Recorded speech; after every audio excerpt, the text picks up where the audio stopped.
ಬೆಳಗಾವಿ ನಗರದ ಸರ್ಕಾರಿ ಮರಾಠಿ ಶಾಲೆಯ ಬಹುಕೋಟಿ ರೂಪಾಯಿ ಮೌಲ್ಯದ ಆಸ್ತಿಯನ್ನ ದುರ್ಬಳಕೆ ಮಾಡಲಾಗಿದೆ ಎಂಬ ಆರೋಪ ಕೇಳಿ ಬಂದಿದೆ. ಇದಕ್ಕೆ ಸಂಬಂಧಿಸಿದಂತೆ ಒಂದು ಬ್ರೇಕಿಂಗ್ ನ್ಯೂಸ್ ಲಭ್ಯವಾಗ್ತಾ ಇದೆ. ಬೆಳಗಾವಿಯಲ್ಲಿ ಬಹುಕೋಟಿ ಸರ್ಕಾರಿ ಆಸ್ತಿ ದುರ್ಬಳಕೆ ಆರೋಪ.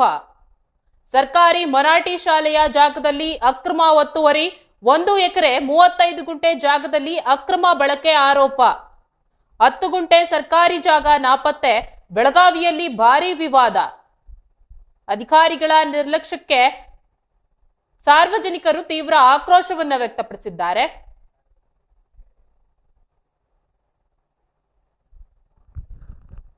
ಬೆಳಗಾವಿಯಲ್ಲಿ ಬಹುಕೋಟಿ ಸರ್ಕಾರಿ ಆಸ್ತಿಯನ್ನ ದುರ್ಬಳಕೆ ಮಾಡಲಾಗಿದೆ ಎಂಬ ಆರೋಪ ಈಗ ಕೇಳಿ ಬರ್ತಾ ಇದೆ. ಸರ್ಕಾರಿ ಮರಾಠಿ ಶಾಲೆಯ ಜಾಗದಲ್ಲಿ ಅಕ್ರಮ ಒತ್ತುವರಿಯನ್ನ ಮಾಡಲಾಗಿದೆಯಾ ಎಂಬ ಪ್ರಶ್ನೆ ಕೂಡ ಬಂದಿದೆ. 1 ಎಕರೆ 35 ಗುಂಟೆ ಜಾಗದಲ್ಲಿ ಅಕ್ರಮ ಬಳಕೆ ಆರೋಪ ಮಾಡಲಾಗಿದೆ. 10 ಗುಂಟೆ ಸರ್ಕಾರಿ ಜಾಗವನ್ನ ನಾಪತ್ತೆ ಆಗಿದೆ ಎಂದು ಕೂಡ ಹೇಳಲಾಗ್ತಾ ಇದೆ. ಬೆಳಗಾವಿಯಲ್ಲಿ ಈ ವಿಚಾರ ಭಾರಿ ವಿವಾದಕ್ಕೆ ಕಾರಣವಾಗಿದೆ. ಅಧಿಕಾರಿಗಳ ನಿರ್ಲಕ್ಷ್ಯಕ್ಕೆ ಸಾರ್ವಜನಿಕರು ತೀವ್ರ ಆಕ್ರೋಶವನ್ನ ವ್ಯಕ್ತಪಡಿಸಿದ್ದಾರೆ.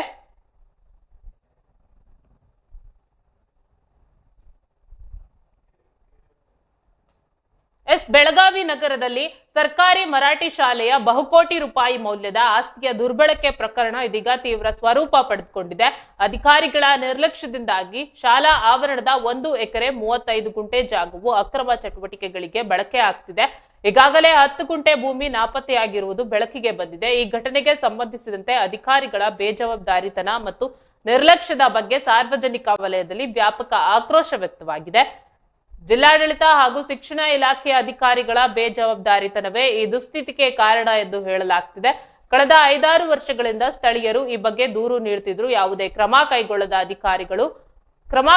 ಅಧಿಕಾರಿಗಳು ಮುಂದಾಗಿಲ್ಲ. ನಗರ ಕ್ಷೇತ್ರ ಶಿಕ್ಷಣಾಧಿಕಾರಿ ರವಿ ಭಜಂತ್ರಿ ಅವರ ಕರ್ತವ್ಯ ಲೋಪ ಹಾಗೂ ಜಿಲ್ಲಾ ಉಪನಿರ್ದೇಶಕಿ ಲೀಲಾವತಿ ಹಿರೇಮಠ್ ಅವರ ನಿರ್ಲಕ್ಷ್ಯದ ಬಗ್ಗೆ ಸಾರ್ವಜನಿಕ ವಲಯದಲ್ಲಿ ತೀವ್ರ ವಾದ ವಿವಾದಗಳು ನಡೆಯುತ್ತಿವೆ. ಈ ಕುರಿತು ತಕ್ಷಣವೇ ಕ್ರಮ ಕೈಗೊಳ್ಳಬೇಕೆಂದು ಸ್ಥಳೀಯರು ಒತ್ತಾಯಿಸಿದ್ದಾರೆ. ಒಟ್ಟಾರೆಯಾಗಿ ಬೆಳಗಾವಿಯಲ್ಲಿ ಸರ್ಕಾರಿ ಆಸ್ತಿ ದುರ್ಬಳಕೆ ಪ್ರಕರಣವು ಗಂಭೀರ ಸ್ವರೂಪ ಪಡೆದುಕೊಂಡಿದ್ದು, ಜಿಲ್ಲಾಡಳಿತ ಯಾವ ರೀತಿ ಕ್ರಮ ಕೈಗೊಳ್ಳಬೇಕಿದೆ ಎಂಬುದನ್ನ ಕಾದು ನೋಡಬೇಕಾಗಿದೆ.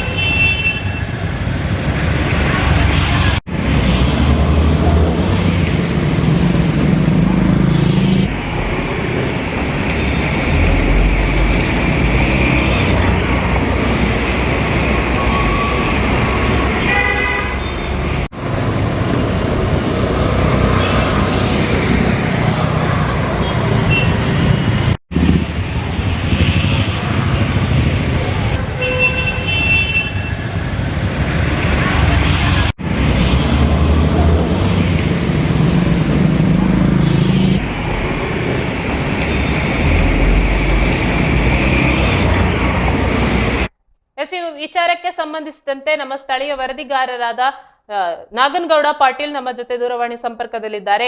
ನಾಗನಗೌಡ, ಈ ಬಗ್ಗೆ ಏನಿದೆ ಹೆಚ್ಚಿನ ಮಾಹಿತಿ?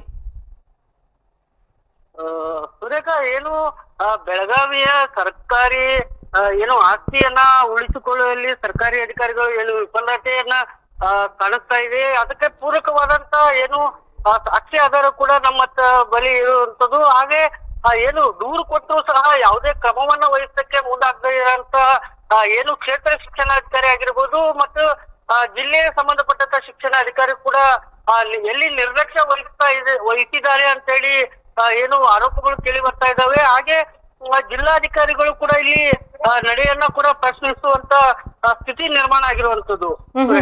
ಈಗ ಅಲ್ಲಿ 35 ಗುಂಟೆ ಜಾಗದಲ್ಲಿ 10 ಗುಂಟೆ ಜಾಗ ಕೂಡ ನಾಪತ್ತೆ ಆಗಿದೆ ಅಂತ ಕೂಡ ಆರೋಪ ಕೇಳಿ ಬಂದಿದೆ. ಇದ್ರ ಬಗ್ಗೆ ಏನಿದೆ? ಸರ್ಕಾರಿ ಅಂದ್ರೆ ಶಾಲೆ ಮತ್ತು ಸರ್ಕಾರಿ ಜಂಟಿಯಾಗಿ 1 ಎಕರೆ 35 ಗುಂಟೆ ಸಂಬಂಧಿಸಿದ ಆಸ್ತಿಗೆ ವಾರಸುದಾರೇ ಯಾರು ಇಲ್ದಂಗಾಗಿದೆ ಈಗ. ಅದು ಸರ್ಕಾರಕ್ಕೆ ಸಂಬಂಧಿಸಿದ್ದು ಅಂತ ಕೂಡ ಮಾಹಿತಿಯನ್ನ ತಿಳಿಸಲಾಗಿದೆಯಾ ಅವ್ರಿಗೆ? ಹೌದು. ದೂರುದಾರ ಏನಿದಾನೆ ಆತ 2024ರಲ್ಲಿ ಕೂಡ ಈ ಇಲಾಖೆ ಆಸ್ತಿ ನಿಮ್ದಾಗಿದೆ, ಹಾಗಾಗಿ ಆಸ್ತಿಯನ್ನ ಉಳಿಸಿಕೊಳ್ಳಿ ಅನ್ನುವಂತ ಆ ದೂರು ಕೂಡ ಅಂದ್ರೆ ಸಮರ್ಪಕ ದಾಖಲೆಗಳನ್ನು ಒದಗಿಸಿ ದೂರನ್ನು ಕೂಡ ಮಾನ್ಯ ಜಿಲ್ಲಾಧಿಕಾರಿಗಳಿಗೆ ಹಾಗೆ ಶಿಕ್ಷಣ ಇಲಾಖೆಯವರಿಗೂ ಕೂಡ 2024 ಕೂಡ ದೂರನ್ನ ಸಲ್ಲಿಸಿದ್ದಾನೆ. ಆ ದೂರಿಗೆ ಸಂಬಂಧಿಸಿದಂತೆ ಪ್ರತಿನಿತ್ಯ ಅಂದ್ರೆ ಸಾರ್ವಜನಿಕ ಹಿತಾಸಕ್ತಿಯಿಂದ ಅಂದ್ರೆ ಸರ್ಕಾರಿ ಆಸ್ತಿಯನ್ನ ಉಳಿಸುವ ನಿಟ್ಟಿನಲ್ಲಿ ಒಬ್ಬ ಸಾರ್ವಜನಿಕ ದೂರು ಕೊಟ್ಟರೂ ಸಹ ಅಸಡ್ಡೆತನ ಅಂದ್ರೆ ಕರ್ತವ್ಯ ಲೋಭವನ್ನ ಎಸಗಿರುವಂತ ಕ್ಷೇತ್ರ ಶಿಕ್ಷಣಾಧಿಕಾರಿ ಆಗಿರ್ಬೋದು, ಜಿಲ್ಲಾಧಿಕಾರಿ ಆಗಿರ್ಬೋದು, ಮತ್ತೆ ಜಿಲ್ಲಾ ಶಿಕ್ಷಣಾಧಿಕಾರಿಗಳು ಕೂಡ ಇಲ್ಲಿ 3 ಜನ ವಿಫಲತೆ ಎದ್ದು ಕಾಣದಿರೋದ್ರಿಂದ ಆತ ಅಂದ್ರೆ ಒಂದು ಬೇಜಾರಿನ ಸಂಗತಿ ಏನಂತಂದ್ರೆ ಆ ಸರ್ಕಾರಿ ಆಸ್ತಿಯನ್ನ ಉಳಿಸ್ಕೊಳ್ಳಿ ಅಂದ್ರೆ ನಿಮ್ಮ ಆಸ್ತಿ ಇದೆ, ಇದು ಪರಬಾರಿ ಆಗಿದೆ ಅನ್ನುವಂತ ನಿಟ್ಟಿನಲ್ಲಿ ಕೂಡ ಹೇಳಿದ್ರು ಕೂಡ ಯಾವುದೇ ಕ್ರಮವನ್ನ ವಹಿಸಿದಂತ ಅಧಿಕಾರಿಗಳ ನಡೆಗೆ ಈಗ ತೀವ್ರ ಆಕ್ರೋಶವನ್ನ ವ್ಯಕ್ತವಾಗಿರುವಂತದ್ದು. ಹೀಗೆ ಏನು ಅಂತಂದ್ರೆ ಇನ್ನೊಂದು ವಿಚಾರ ಅಂತಂದ್ರೆ ಇದುವರೆಗೂ ಕೂಡ ಅದನ್ನ ಶಿಕ್ಷಣ ಇಲಾಖೆ ಆಗಿರ್ಬೋದು, ಸರ್ಕಾರಿ ಅಂದ್ರೆ ಜಿಲ್ಲಾ ಮಟ್ಟದ ಅಧಿಕಾರಿಗಳು ಕೂಡ ಯಾವುದನ್ನು ಕೂಡ ತಮ್ಮ ಹೆಸರಿಗೆ ನೋಂದಾಯಣೆ ಇದುವರೆಗೂ ಕೂಡ ಮಾಡದೇ ಇರೋದು ಕೂಡ ದುರದೃಷ್ಟಕರ. ಯಾಕಂತಂದ್ರೆ ಕೋಟ್ಯಾಂತರ ರೂಪಾಯಿ ಬೆಲೆ ಬಾಳುವಂತ ಆಸ್ತಿಯನ್ನ ಏನು ತಮ್ಮ ಹೆಸರಿಗೆ ನೋಂದಣಿ ಮಾಡ್ಕೊಳ್ಬೇಕಾಗತ್ತೆ. ಅಂದ್ರೆ ಈಗಿರುವಂತ ಕಾನೂನಿನ ಪ್ರಕಾರ ಅದನ್ನ ಸರ್ವೆ ಅಂದ್ರೆ ಸಿಟಿ ಸರ್ವೆಗೆ ಅದನ್ನ ನೋಂದಣಿಯನ್ನ ಮಾಡ್ಕೊಳ್ಬೇಕಾಗತ್ತೆ. ಆ ನೋಂದಣಿ ಪ್ರಕ್ರಿಯೆಯಲ್ಲಿ ಕೂಡ ವಿಫಲತೆಯನ್ನ ಕಾಣುವಂಥದ್ದು. ಎಸ್, ಅಂದ್ರೆ ಅಲ್ಲಿ ಆ ಜಾಗದಲ್ಲಿ ಈಗ ಬೇರೆ ಏನಾದ್ರೂ ಚಟುವಟಿಕೆ ನಡೀತಾ ಇದೆಯಾ ಅಥವಾ ಬೇರೊಂದು ಕಟ್ಟಡ ಏನಾದ್ರೂ ಕಟ್ಟಲಾಗಿದ್ಯಾ ಆ ಸರ್ಕಾರಿ ಜಾಗದಲ್ಲಿ? ಹೌದು. ಏನಂತಂದ್ರೆ ಈಗ ಭೂ ದಾಖಲೆ ಅಂದ್ರೆ ಭೂ ಮಾಪನ ಇಲಾಖೆ ಅವರಿಂದ ಒಂದು ಟೆಂಪರವರಿಯಾಗಿ ಒಂದು ನೋಂದಣಿ ಅಂದ್ರೆ ಅವ್ರದ್ದು ಸ್ಕೆಚ್ ಅನ್ನ ಹಾಕಿ ಕೊಟ್ಟು ಅದರಲ್ಲಿ ಲೇಖನಿಯನ್ನ ಮಾಡಿದ್ದಾರೆ. ಏನಂತ ಹೇಳಿ 6647 ಚದುರ ಫೀಟ್ ಅಂತ ಹೇಳಿ ಏನು ಮೆನ್ಷನ್ ಮಾಡಿದ್ದಾರೆ. ಅದರಲ್ಲಿ ಅದನ್ನೇ ದೃಢೀಕರಣ ನೋಡ್ಕೊಳ್ಳೋದಾದ್ರೆ ಅದನ್ನ ಗುಂಟೆ ಲೆಕ್ಕದಲ್ಲಿ ಅಥವಾ ಅದನ್ನ ಅಂದ್ರೆ ಎಕರೆಗೆ ನಾವು ಟ್ರಾನ್ಸ್ಫರ್ ಮಾಡ್ಕೊಂಡು ನೋಡಿದಾಗ ಅದು 1 ಎಕರೆ 25 ಗುಂಟೆಗಳು ಮಾತ್ರ ಅದು ದಾಖಲಾ ಸಿಗ್ತಾ ಇರುವಂತದ್ದು. ಹಾಗಾದ್ರೆ ನೇರವಾಗಿ ಅಲ್ಲಿ 10 ಗುಂಟೆ ಜಾಗವನ್ನ ಅದನ್ನ ಯಾವುದೇ ದಾಖಲೆಯಲ್ಲಿ ಕೂಡ ಅದು ಕಾಣ್ತಾ ಇಲ್ಲ. ಹಾಗಾಗಿ ನೇರವಾಗಿ 10 ಗುಂಟೆ ಜಾಗ ಅಲ್ಲಿಂದ ಗಾಯಬ್ ಆಗಿರುವಂತದ್ದು. ಆ ಜಾಗದಲ್ಲಿ ಬೇರೆ ಏನ್ ಕಟ್ಟಡ ಕಟ್ಟಿರ್ಬೋದು ಅನ್ಸುತ್ತೆ. ಅಂದ್ರೆ 10 ಗುಂಟೆ ಜಾಗದಲ್ಲಿ ಬೇರೆ ಏನಾದ್ರೂ ಆಗಿದ್ಯಾ ಅಥವಾ ಇದ್ದಿದ್ದೇ ಅಷ್ಟು ಅಂತ ತೋರಿಸ್ಲಾಗ್ತಿದ್ಯಾ? ಇಲ್ಲ, ಈಗ ನಮ್ಮ ದಾಖಲೆಗಳು ಹೇಳೋ ಪ್ರಕಾರ 1 ಎಕರೆ 35 ಗುಂಟೆ ಏನಿದೆ ಅದು ಸರ್ಕಾರಿ ಮತ್ತೆ ಶಿಕ್ಷಣ ಇಲಾಖೆಗೆ ಸೇರಿದಿರುವಂತದ್ದು. ಅದರಲ್ಲಿ ಏನಾಗಿದೆ ಅಂತಂದ್ರೆ ಸರ್ವೆ ನಂಬರ್ 35 ಅದು ಮಾಲೀಕಿನಾಗಿರೋದ್ರಿಂದ ಅದು ಬೇರೆಯವರ ಹೆಸರಲ್ಲಿ ಇರೋದು, ಅದಕ್ಕೂ ಮತ್ತೆ ಇದಕ್ಕೂ ಸಂಬಂಧ ಇರೋದಿಲ್ಲ.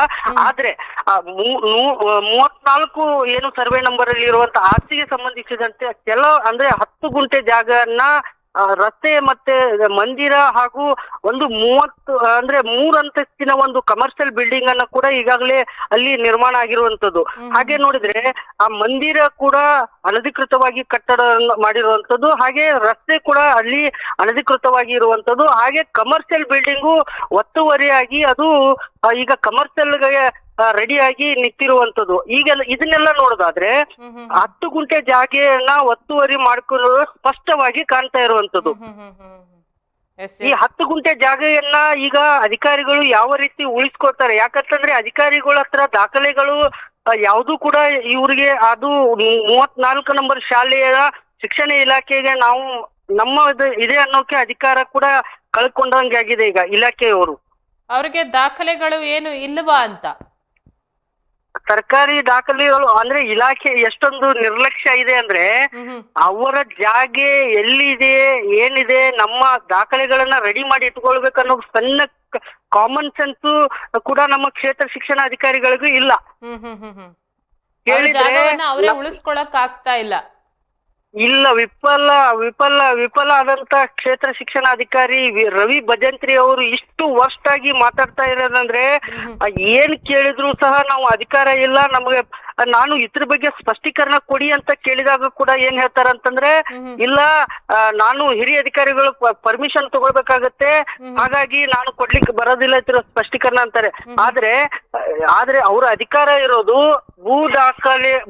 ಭೂ ದಾಖಲೆಗಳ ಏನು ಸಂರಕ್ಷಣಾ ಅಧಿಕಾರಿ ಅನ್ನೋರೇ ಈ BO ಆಗಿರ್ತಾರೆ. ಅದು ಕೂಡ ಕನಿಷ್ಠ ಪಕ್ಷ ಅವರಿಗೆ ನನ್ನ ಕರ್ತವ್ಯ ಏನು ಅನ್ನೋದು ಕರ್ತವ್ಯ ಕೂಡ ಅವ್ರಿಗೆ ಗೊತ್ತಿಲ್ಲದಂತ ಏನು ಕ್ಷೇತ್ರ ಶಿಕ್ಷಣಾಧಿಕಾರಿ ಇದ್ದಾರೆ. ಪ್ರತಿ ಒಂದು ಕೆಲಸ ಕೂಡ ಅವ್ರದ್ದು ಅರ್ಧಂಬರ್ಧ ಕೆಲಸ ಮಾಡುವಂತವ್ರೆ. ಪ್ರತಿ ಬಾರಿ ಕೂಡ ಬೆಳಗ್ಗೆಯಿಂದ 11 ಗಂಟೆಗೆ ಏನು ಆಫೀಸಿಗೆ ಬರ್ತಾರೆ, ಬಂದು ಮತ್ತೆ ತಿರ್ಗಾ ಸಹಿ ಮಾಡಿ ಏನು ಹೋಗ್ತಾರೆ. ಅವ್ರು ಎಲ್ಲಿ ಹೋಗ್ತಾರೆ, ಏನ್ ಮಾಡ್ತಾರೆ ಯಾರಿಗೂ ಕೂಡ, ಯಾಕಂದ್ರೆ ಸ್ವತಃ ಏನು DDP ಆದವರು ಕೂಡ ಅವರನ್ನ ಹುಡುಕಾಡ್ಬೇಕಾಗತ್ತೆ. ಅವ್ರಿಗೆ ಭೇಟಿ ಆಗ್ಬೇಕಂದ್ರೆ ಸ್ವತಃ ಅವರ ಇಲಾಖೆ ಮೇಲಧಿಕಾರಿ ಕೂಡ ಅವ್ರನ್ನ ಹುಡುಕ್ಬೇಕಾಗತ್ತೆ. ಇನ್ನ ಇಂಥ ಅಧಿಕಾರಿಗಳಿಂದ ನಾವು ಏನನ್ನ ಅಂದ್ರೆ ಸಾರ್ವಜನಿಕರ ಪ್ರಶ್ನೆ ಏನಾಗಿದೆ ಅಂದ್ರೆ, ಇಂಥ ಅಧಿಕಾರಿಗಳಿಂದ ನಾವು ಸಾರ್ವಜನಿಕರಿಗೆ ಏನ್ ಅಪೇಕ್ಷೆ ಪಡಬಹುದು ಅಲ್ವಾ? ಹಾಗಾಗಿ ಅಧಿಕಾರಿಗಳನ್ನ ತರಾಟೆ ಅಂದ್ರೆ ಅವ್ರನ್ನ ಹದ್ದು ಬಸ್ತಿಗೆ ತರಬೇಕಾದಂತ ಹಿರಿಯ ಅಧಿಕಾರಿಗಳು ಕೂಡ ಅಂದ್ರೆ ಮಾನ್ಯ ಜಿಲ್ಲಾಧಿಕಾರಿಗಳು ಕೂಡ ಅವರ ನಡೆಯನ್ನು ಕೂಡ ಪ್ರಶ್ನೆ ಮಾಡುವಂತ ಸ್ಥಿತಿ ಬೆಳಗಾವಿ ಜಿಲ್ಲೆಯಲ್ಲಿ ನಿರ್ಮಾಣ ಆಗಿರುವಂತದ್ದು. ರೇಖಾ, ಎಸ್ ಧನ್ಯವಾದ ನಾಗನಗೌಡ.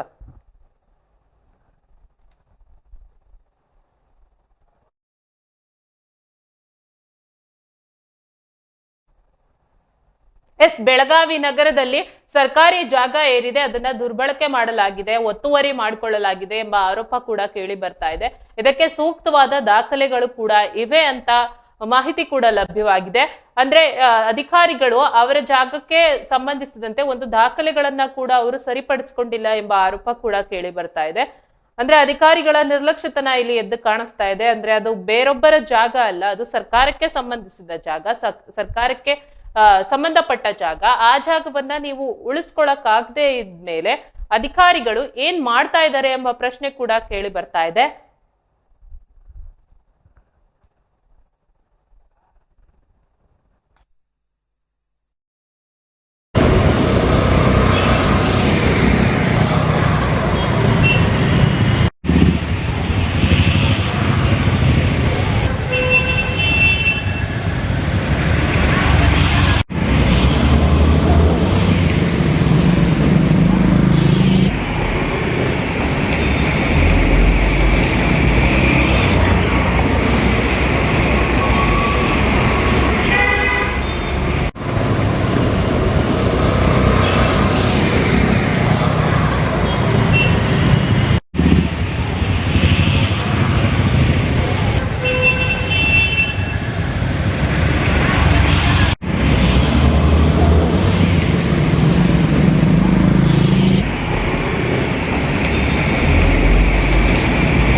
ಇದ್ರ ಬಗ್ಗೆ ನಿಮ್ ಗಮನಕ್ಕೆ ಬಂದಿದ್ಯಾ? ಬಂದಿದೆ. ಆನಂತರ ಸರ್ವೆ ಆಫೀಸ್ ಇಂದ ಇದೆಲ್ಲ ಸರ್ವೆ ಮಾಡ್ತಿದ್ವಿ ಮೇಡಮ್. ಅವರೊಂದು ನಕಾಶೆ ಹಾಕಿ ಕೊಟ್ಟಿದ್ದಾರೆ, ಅದ್ರ ಬಗ್ಗೆ ಕ್ಲಾರಿಫಿಕೇಶನ್ ಮಾಡಲಿಲ್ಲ ಅವರು. ಹಾಗೆ ನಾವು ನಿನ್ನೆ ಲೆಟರ್ ಬರ್ದಿದ್ದೀವಿ. ನಿಮ್ಗೆ ಅಂದ್ರೆ 2024ರಲ್ಲೇ ನಿಮ್ ಸಂಬಂಧಿಸಿದ ಇಲಾಖೆಗೆ ಕೂಡ ದೂರನ್ನ ಕೊಡಲಾಗಿದೆ ಅಂತ ಕೂಡ ಹೇಳಲಾಗಿತ್ತು. ಆದ್ರೆ ಕೊಟ್ಟ ತಕ್ಷಣ ಅದನ್ನ ಫಾಲೋ ಮಾಡಿದೀವಿ. ಅಲ್ಲಿಂದ ಇಲ್ಲಿವರೆಗೂ ಯಾವುದೇ ರೀತಿ ಕ್ರಮ ಕೈಗೊಂಡಿಲ್ಲ ಅಂತ ಕೂಡ ಸಾರ್ವಜನಿಕರು ಹೇಳ್ತಾ ಇದ್ದಾರೆ. ಮಾಡಿದೀವಿ ಮೇಡಮ್. ಇಲ್ಲ ಮೇಡಮ್, ಅದು ಸರ್ವೆ ಆಫೀಸ್ ಇಂದ ಅದು ಮೌಜಿನ ಮಾಡಿದ್ರು, ಮೌಜಿನ ಮಾಡಿರ್ತಕ್ಕಂಥ ನಕಾಶೆ ಕೊಟ್ಟಿದ್ದಾರೆ. ಕೆಲವೊಂದು ಕ್ಲಾರಿಫಿಕೇಶನ್ ಬರೀಬೇಕಿತ್ತು, ಬರೆದಿಲ್ಲ. ಹಾಗೆ ನಾವು ನಿನ್ನೆ ಲೆಟರ್ ಬರ್ದಿದ್ವಿ. ಒಟ್ಟು ಎಷ್ಟು ಜಾಗ ಇದೆ ಸರ್? ನೋಡ್ಬೇಕು ಮೇಡಮ್, ಅದು ಡಾಕ್ಯುಮೆಂಟ್ ನೋಡಿ. ಆ ಡಾಕ್ಯುಮೆಂಟ್ಸ್ ನಿಮ್ಮ ಹತ್ರ ಇಲ್ವಾ? ಗಮನಕ್ಕಿದೆ. ಅದು ಪರ್ಫೆಕ್ಟ್ ಆಗಿ ಸ್ಕೂಲ್ ಎಷ್ಟು ಎನ್ಕ್ರೋಚ್ಮೆಂಟ್ ಎಷ್ಟಾಗಿದೆ ಸ್ವಲ್ಪ ಕ್ಲಿಯರ್ ಆಗಿಲ್ಲ. ಅದು ಅದಕ್ಕೆ ಸಂಬಂಧಿಸಿದಂತೆ ನಿಮ್ಮ ಹತ್ರ ದಾಖಲೆಗಳಿಲ್ವಾ? ಮೇಡಮ್, ಅದಕ್ಕೆ ಸಂಬಂಧಿಸಿದಂತೆ ನಿಮ್ಮ ಹತ್ರ ಡಾಕ್ಯುಮೆಂಟ್ಸ್ ಎಲ್ಲ ಕೊಟ್ಟಿದೆ ಮೇಡಮ್, ಸರ್ವೆ ಆಫೀಸ್ಗೆಲ್ಲ ಕೊಟ್ಟಿದ್ದೀವಿ. Thank you.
ಈಗ ಬೆಳಗಾವಿ ನಗರದಲ್ಲಿ 34ನೇ ನಂಬರ್ ಶಾಲೆ ಏನಿದೆ, ಮರಾಠಿ ಶಾಲೆ, ಅಲ್ಲಿನ ಸರ್ಕಾರಿ ಜಾಗ ಏನಿದೆ ಅದನ್ನ ಒತ್ತುವರಿ ಮಾಡ್ಕೊಳ್ಳಾಗಿದೆ. ನಿಮ್ಗೆ 2 ಬಾರಿ ಇದಕ್ಕೆ ಸಂಬಂಧಿಸಿದಂತೆ ನೋಟಿಸ್ ಕೂಡ ಕೊಡಲಾಗಿದೆ.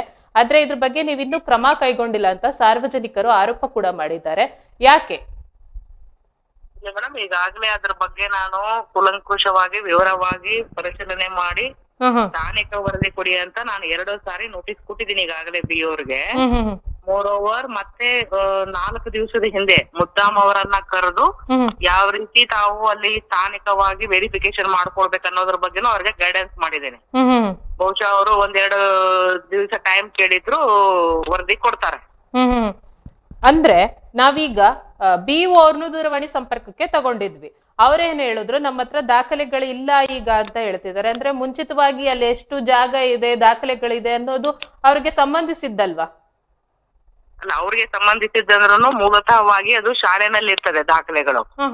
BO ಹತ್ರ ಇರೋದಿಲ್ವಾ? ತಗೋಬೇಕಾದ್ರೂ ಇಲ್ಲ, BOರ್ ಹತ್ರ ಇರಲ್ಲ ಮೇಡಮ್, DDP ಹತ್ರನೂ ಇರಲ್ಲ. ಯಾವ ಶಾಲೆ ಇರ್ತದೆ ಆ ಶಾಲೆ ಹತ್ತಿರ ಆ ಎಲ್ಲ ದಾಖಲೆಗಳು ಇರ್ತವೆ. ಅವು ಆ ಶಾಲೆಯಿಂದನೇ ನಾವು ಏನೇ ದಾಖಲೆಗಳಿದ್ರು ಪರಿಶೀಲಿಸಿ ತಗೊಳ್ಬೇಕಾಗ್ತದೆ. ಅಂದ್ರೆ ಅಲ್ಲಿ ಒಂದು ಕಮರ್ಷಿಯಲ್ ಬಿಲ್ಡಿಂಗ್ ಕೂಡ ಕಟ್ಟಲಾಗಿದೆ, ಅದನ್ನು ಒತ್ತುವರಿ ಮಾಡ್ಕೊಳ್ಳಲಾಗಿದೆ ಅಂತ ಹೇಳ್ತಿದ್ದಾರೆ. ಮಂದಿರ ಕೂಡ ಕಟ್ಟಲಾಗಿದೆ. ಅಂದ್ರೆ ಸರ್ಕಾರಿ ಜಾಗಕ್ಕೆ ಸಂಬಂಧಿಸಿದ್ರಲ್ಲಿ ಬೇರೊಂದು ಏನು ಒತ್ತುವರಿ ಮಾಡ್ಕೋಬಾರ್ದು ಅಂತ ಕೂಡ ಇದೆ ಅಲ್ವಾ? ಖಂಡಿತ ಮೇಡಮ್, ತಾವ್ ಹೇಳೋದು ಸರಿ ಇದೆ. ಈ ಬಗ್ಗೆ ಅದಕ್ಕಾಗಲೇ ನಾನು ಸ್ಥಾನಿಕ ಪರಿಶೀಲನೆ ಮಾಡಿ ಅಂತ BOರ್ಗೆ ಹೇಳಿರೋದು. ಜೊತೆಗೆ ಆ ಡಾಕ್ಯುಮೆಂಟ್ಸ್ ನಮಗೆ ಸಿಕ್ಕರೆ ಒತ್ತುವರಿ ಆಗಿದೆನಾ ಇಲ್ವಾ ಅಂತಕ್ಕಂಥದ್ದು ನಮಗೆ ಎಕ್ಸಾಕ್ಟ್ ಆಗಿ ಗೊತ್ತಾಗ್ತದೆ. ಗೊತ್ತಾಗಿದೆ ಆಯ್ತು ಅಂತಂದ್ರೆ ಔಟ್ ಆಫ್ ಡಾಕ್ಯುಮೆಂಟ್ಸ್ ನಮ್ಗೆ ವೆರಿಫಿಕೇಶನ್ ಅಲ್ಲಿ ಗೊತ್ತಾದ್ರೆ ಖಂಡಿತ ಮುಂದಿನ ಕ್ರಮ ಏನಿದೆ ಅದನ್ನ ನಮ್ಮ SDMC, ನಮ್ಮ HM, ನಮ್ಮ BOರ್ ಮೂಲಕ ನಾವು ಖಂಡಿತ ಮಾಡ್ತೇವೆ. ಅಂದ್ರೆ ಈಗ ನೀವು 2-3 ದಿನಗಳಿಂದ ನಾವ್ ಅದನ್ನ ಸರ್ವೆ ಮಾಡೋದಕ್ಕೆ ಹೇಳಿದೀವಿ ಅಂತ ನೀವು ಹೀಗೆ ಹೇಳ್ತಾ ಇದ್ದೀರಾ. ಅಂದ್ರೆ ನಿಮ್ಗೆ 2024ರಲ್ಲೇ ದೂರ್ ಬಂದಿದೆ ನಿಮ್ ಇಲಾಖೆಗೆ, ಈ ರೀತಿ ಆಗಿದೆ, ನಿಮ್ಮ ಸರ್ಕಾರಿ ಜಾಗ ಏನಿದೆ ಅದನ್ನ ಉಳಿಸ್ಕೊಳ್ಳಿ ಅಂತ ಕೂಡ ದೂರ್ ಬಂದಿದೆ. ಅಲ್ಲಿವರೆಗೂ ನೀವ್ ಯಾಕೆ ಕ್ರಮ ಕೈಗೊಂಡಿಲ್ಲ ಅಂತ? ಮೇಡಮ್, ಕ್ರಮ ತಗೊಳ್ಳೋದು ಪ್ರಶ್ನೆನೇ ಇಲ್ಲ. ನಾವು ನಿರಂತರವಾಗಿ ಅನುಪಾಲನೆ ಮಾಡ್ತಾ ಇದೀವಿ. ಡಾಕ್ಯುಮೆಂಟ್ಸ್ ಸಿಗ್ಬೇಕಲ್ಲ ನಮಗೆ. ಆದ್ರೆ ಮಾಡಿಲ್ಲ ಅಂತ ಹೇಳ್ತಾ ಇದ್ದಾರೆ. ಮಾಡಿಲ್ಲ ಅನ್ನೋದು ಪ್ರಶ್ನೆ ಇಲ್ಲ ಮೇಡಮ್. ನಾವು ಖಂಡಿತ ಏನಂತಂದ್ರೆ ಬಂದಿದೆಯಲ್ಲ, ಬಂದಿದೆ, ನನ್ನ ಗಮನಕ್ಕಿದೆ, ದೂರ್ ಬಂದಿದೆ, ನನ್ನ ಗಮನಕ್ಕಿದೆ. ನಾನೀಗ ನೋಟಿಸ್ ಕೊಟ್ಟಿದ್ದೀನಿ, ಮುದ್ದಾಮ್ ಕರೆದು ಹೇಳಿದೀನಿ. ಅಲ್ಲಿ ಆದ್ರೂ ಕೂಡ ಸ್ಥಾನಿಕವಾಗಿ ನನ್ಗೆ ಡಾಕ್ಯುಮೆಂಟ್ ಸಿಗ್ಬೇಕಲ್ಲ. ಸಿಕ್ಕ ತಕ್ಷಣ ನಾನು ಏನ್ ಮಾಡ್ತೀನಿ, ನೆಕ್ಸ್ಟ್ ಕ್ರಮ ನಾವು ಒತ್ತುವರಿ ಆಗಿದ್ದೆ ಆದ್ರೆ ಮುಂದಿನ ಹಂತದಲ್ಲಿ ಲೀಗಲ್ ಆಸ್ಪೆಕ್ಟ್ ಅಲ್ಲಿ ಏನ್ ಕ್ರಮ ಮಾಡ್ಬೇಕು ಅದನ್ನ ಮಾಡ್ತೀವಿ ನಾವು. ಇದನ್ನ ಸರಿಪಡಿಸೋಕೆ ನೀವ್ ಎಷ್ಟು ದಿನ ತಗೋತೀರಾ ಈಗ? ಮೇಡಮ್, ನಾವು ಇಷ್ಟು ದಿವಸ ಅಂತ ಅಲ್ಲ, ಯಾಕಂದ್ರೆ ನಂಗೆ ಡಾಕ್ಯುಮೆಂಟ್ ಸಿಗ್ಬೇಕು. ಆ ಡಾಕ್ಯುಮೆಂಟ್ ನಾನೇನ್ ಕಾರ್ಪೊರೇಷನ್ ತಗೋಬೇಕಾ ಅಥವಾ ಸರ್ವೆ ಆಫೀಸ್ ಇಂದ ತಗೋಬೇಕಾ ನೋಡ್ಬೇಕಲ್ಲ. ಅಲ್ಲಿ ಸಿಗ್ಬೇಕು ನನಗೆ. ನನ್ನ ಆಫೀಸ್ ನಲ್ಲಿ ಇತ್ತು, ನಾನು ಆಯ್ತು ನಾನು ಕಡ್ತ ಪರಿಶೀಲನೆ ಮಾಡಿ ತೆಗೆದು ಕೊಟ್ಬಿಡ್ತೀನಿ ಅಂತಂದ್ ಹೇಳಲಿಕ್ಕೆ ಅಲ್ವಾ. ಸೊ ಆ ನಿಟ್ಟಿನಲ್ಲಿ ನಾನು ಈಗಾಗಲೇ ನಮ್ಮ BO ಅವರವರಿಗೆ ನಿರ್ದೇಶನ ಕೊಟ್ಟಿದ್ದೀನಿ. ಮತ್ತೊಂದು ಸಾರಿ ನಾನು ನಿರ್ದೇಶನ ಕೊಟ್ಟು ತ್ವರಿತವಾದ ಕ್ರಮಕ್ಕೆ ನಾನು ಸೂಚನೆ ಕೊಡ್ತೀನಿ. ಖಂಡಿತ ಮೇಡಮ್, ತಮ್ಮ ಕಾಳಜಿ ಅರ್ಥ ಆಗುತ್ತೆ. ಧನ್ಯವಾದ. ನಾನು ಮಾಡ್ತೀನಿ BO ಕಡೆ.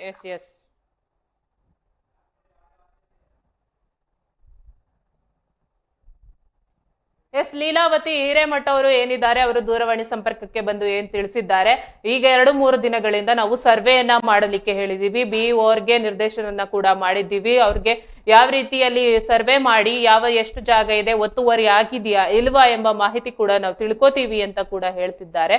ಅಂದ್ರೆ ನೀವು ಈಗ ಹೇಳ್ತಿದ್ದೀರಾ ಅದು ಓಕೆ ಸರಿ, ಆದ್ರೆ ನಿಮ್ಗೆ 2024ರಿಂದನೂ 2 ಬಾರಿ ನೋಟಿಸ್ ಬಂದಿದೆ. ಆದ್ರೆ ಏನ್ ಮಾಡ್ತಿದ್ರಿ ಎಂಬ ಪ್ರಶ್ನೆ ಕೂಡ ಇಲ್ಲಿ ಸಾರ್ವಜನಿಕರು ಕೇಳ್ತಾ ಇದ್ದಾರೆ.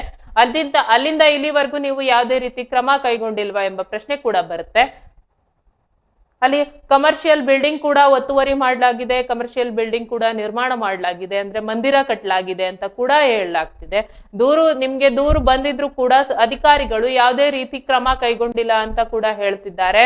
ಏನ್ ಮಾಡ್ತಿದ್ರಿ ಎಂಬ ಪ್ರಶ್ನೆ ಕೂಡ ಇಲ್ಲಿ ಬರುತ್ತೆ. ಅಧಿಕಾರಿಗಳಿಗೆ ಈ ಬಗ್ಗೆ ಗಮನ ಇಲ್ವಾ? ಅಂದ್ರೆ ನಿಮಗ್ ಸಂಬಂಧಿಸಿದಂತ ಜಾಗದಲ್ಲಿ ನಿಮಗೆ ದಾಖಲೆಗಳಿಲ್ಲ, ನಿಮಗ್ ಗೊತ್ತಿಲ್ಲ, ನಮ್ಮ ಹತ್ರ ಇರೋದಿಲ್ಲ ಅಂತ ಅಂದ್ರೆ ನೀವು ಶಾಲೆಗೆ ಹೋಗಿ ಅದನ್ನ ಪರಿಶೀಲನೆ ಮಾಡ್ಬೋದಲ್ವಾ? ನಿಮ್ಗೆ ಅದ್ರದ್ದು ಪರಿಶೀಲನೆ ಅರಿವು ಇರುತ್ತೆ ಅಲ್ವಾ? ಇಲ್ಲಿ ಸರ್ಕಾರಿ ಜಾಗ, ಸರ್ಕಾರಿ ಶಾಲೆಗೆ ಸೇರಿದ ಜಾಗ ಇಷ್ಟೇ ಇರುತ್ತೆ ಅನ್ನೋದು ಕೂಡ ನಿಮ್ಗೆ ಮಾಹಿತಿ ಇರಲೇಬೇಕು. ಅದೊಂದು ಸಾಮಾನ್ಯವಾದ ವಿಷಯ, ತಿಳ್ಕೊಳ್ಳೇಬೇಕು. ಇಷ್ಟು ಜಾಗ ಸರ್ಕಾರಕ್ಕೆ ಸೇರಿದೆ, ಸರ್ಕಾರಿ ಶಾಲೆಗೆ ಸೇರಿದೆ ಎಂಬ ಮಾಹಿತಿ ಕೂಡ ಇರಲೇಬೇಕು. ಅದು ನಮಗ್ ತಿಳಿದಿಲ್ಲ, ನಮಗ್ ಬರೋದಿಲ್ಲ ಅಂತಂದ್ರೆ ಎಲ್ಲಾ ಆ ಜಾಗಕ್ಕೆ ಸಂಬಂಧಿಸಿದಂತೆ ಯಾವ ಅಧಿಕಾರಿಗಳಿರ್ತಾರೆ ಅವರೆಲ್ಲರಿಗೂ ಈ ರೀತಿ ಮಾಹಿತಿ ಇರ್ಲೇಬೇಕಲ್ವಾ?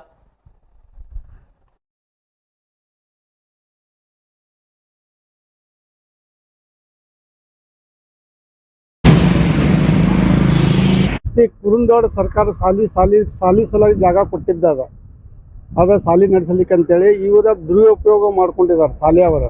ಅವರಿಗೆ ದೂರ ಕೊಟ್ಟೆ ನಾನು 2022ರಿಂದ ನಾನು ದೂರ ಕೊಟ್ಕೊತ ಬಂದನು. ಇದು ಸಾಲಿ ಜಾಗ ಐತಿ, ಇದನ್ನ ಅತಿಕ್ರಮಕ್ಕೆ ಅವ್ರು ಮಾಡ್ಕೊಳಕತ್ತಾರು. ಇದ್ರ ಬಗ್ಗೆ ಕ್ರಮ ತಗೋರಿ ಅಂತಂದ್ರು. DDPI ಅಪ್ಲಿಕೇಶನ್ ಕೊಟ್ಟೆ, ಕಾರ್ಪೊರೇಷನ್ ಕೊಟ್ಟೆ, ತಹಶೀಲ್ದಾರಿಗೆ ಕೊಟ್ಟೆ, DC ಕೊಟ್ಟೇನು. ಇವ್ರು ಏನು ಯಾರು ಕ್ರಮಕ್ಕೆ ತಗೊಳಕ ತಯಾರಿಲ್ಲ. ಈಗ ನಾವು ಹೋಗಿದ್ದನು ಇದು ಸುಪ್ರೀಂ ಕೋರ್ಟ್ಗೆ ಹೋಗೇನ್ರಿ. ಈಗ ನಿಮ್ಮ ಅಧಿಕಾರಿಗಳು ಯಾವ ರೀತಿ ಅಂದ್ರೆ ಏನ್ ನಮ್ದೇ ಆಸ್ತಿ ಅಂತ ಇದ್ರ ಅಥವಾ ಏನ್ ನಮ್ಮ ಆಸ್ತಿ ಅಂತ ಇಲ್ಲ, ಅವ್ರು ನಮ್ಮ ಆಸ್ತಿ ಅಂತ ಇಲ್ಲ. ನೋಡುನು ಅದನ್ನ ಸರ್ಕಾರಿ ಜಾಗ ಐತಿ, ಅದನ್ನ ಬಿಡುದಲ್ಲ ಅಂತವ್ರು ಮತ್ತೆ ಗಪ್ಪ ಕುಂಡಿರ್ತಾರೆ. ನಾವು ಹೋಗಿ ಕಮ್ಮಿ ಇಲ್ಲ ಆದ್ರೂ ಒಂದು 2-3 ವರ್ಷ ಅವ್ರ ಕಡೆ ಹೋಗಿ ಸಾಕಾಗಿ ಈಗ ನಾ ಹೈಕೋರ್ಟಿಗೆ ಮೆಟ್ಟಲಾಗಿರೇನ್ರಿ. ಈಗ ನಮ್ಮ ಸ್ಥಳೀಯ ಅಧಿಕಾರಿಗಳು DDPI ಏನ್ ಹೇಳಿದ್ರು? DDPI ಅಂತವ್ರು ನೋಡ್ತೇವ್ ಅಂತವ್ರು ಮುಜನಿ ಕೊಟ್ಟಿದ್ದೇವ ಅಂತವ್ರು. ಮುಜನಿದವ್ರು ಬರ್ತಾರು. ಮುಜನಿ ಅಲ್ಲಿ ಮುಂಜಾನಿಂದ ಹಿಡ್ಕೊಂಡು ಸಂಜೆ 6 ಗಂಟೆ ತನಕ ನಿಂತು ಮುಜನಿದವ್ ಬಂದ ಸಾಲಿ ಒಳಗೆ ಹೊಕ್ಕಿದ. ಮತ್ತು ಅವರು ಆ ಬ್ರೀಡಿಂಗ್ ಏನು ಕಟ್ಟಾರಲ್ಲ ಅವ್ರನ್ನ ಕರ್ಸ್ಕೊಂಡ. ಅವ್ರು ಏನೋ ಕಾಗದ ಪತ್ರ ತೊಗೊಂಡಾದ್ರು, ಒಳಗೆ ಏನೋ ಮಾಡಿದ್ರು. ಮತ್ತು ನಾ ಮರನೇ ದಿವಸ ಹೋಗಿ ಕೇಳಿದೆ, ಸರ್ವೆ ಡಿಪಾರ್ಟ್ಮೆಂಟ್ದವನು ಕೋನಿ ಅನ್ನೋನು ಕೇಳಿದೆ, ಸರ್ವೆ ಮಾಡಿದೇನಪ್ಪ ಅಂತ ಕೇಳಿದೆ. ನಾ ಮಾಡೇನಂತಂದ್ರೆ ಈ ಸಾರ್ವಜನಿಕ ಹೇಳಿ ನೀ ಟೇಪ್ ತಗೊಂಡು ನೀ ಎಲ್ಲಿ ಮಾಪ್ ಮಾಡಿದಿ, ಎಲ್ಲಿ ಇದನ್ನ ಮಾಡಿದಿ ಅದನ್ನ ತೋರಿಸ್ಕೊಡ ಅಂತಂದ್ರೆ ಅದನ್ನ ನಿನಗೆ ಹಾಕಬೇಕಂತ ಕೇಳ್ತಾನೆ ನನಗೆ.